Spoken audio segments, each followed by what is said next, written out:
What's up, beautiful people? It's Sindafam. Welcome to the channel. Today we have, why is this history of slavery hidden in schools? This is by Thomas Sowell. So yeah, I'm excited to check this one. Let's check it out. Tom, reparations. We began by talking about disparate impact, the idea that discrimination is so deeply embedded in the American experience that it can take place even in the absence of an intention to discriminate. So this argument, which is that there's some basic flaw or sin that's still with us, comes up in the case for reparations. Longish quotation, but it sets something up. But from Ta-Nehisi Coates in an article in The Atlantic entitled "The Case for Reparations."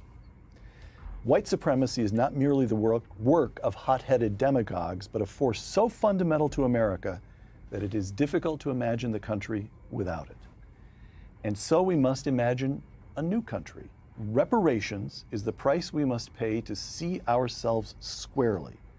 The wealth gap merely puts a number on something we feel but cannot say, that American prosperity was ill-gotten and selective in its distribution.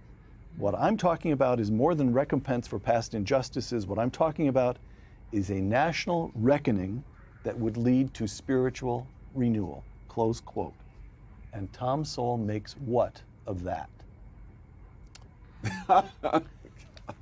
Well, it tells me that I've made the right decision not to read The Atlantic for decades. Slavery is a very big subject. I have in my home an entire bookcase of nothing but books about slavery in various parts of the world and various times of history. And the sad fact is that slavery has been a universal institution for thousands of years, as far back as you can trace human history.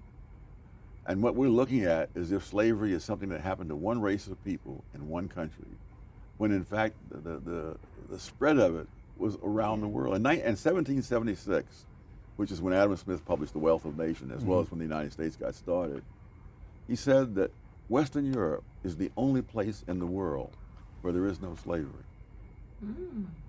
And even the Western Europeans had vast numbers of slaves in the Western Hemisphere. Yes. But not in Western Europe itself.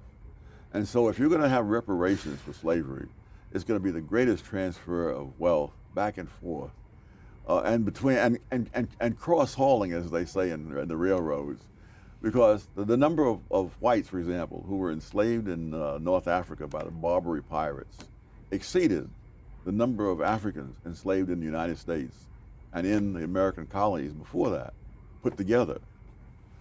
But nobody is going to North Africa to ask for reparations because nobody is going to be fool enough to give it to them.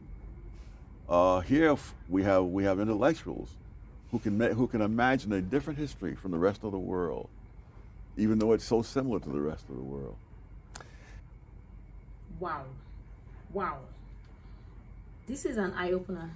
I did not know. I slowly just started getting into learning about history and slavery.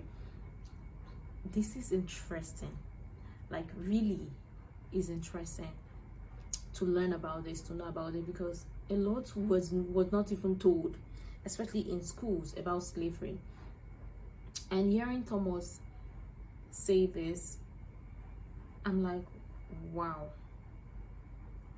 what is going on? Why was this not taught in school?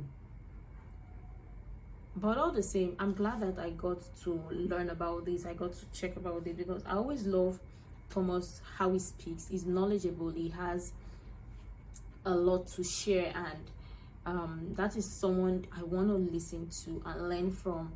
But all the same, let me know what your thoughts are in the comment down below, especially with slavery. Let me know other useful information you think that might be helpful, and until next time, see you in the next video.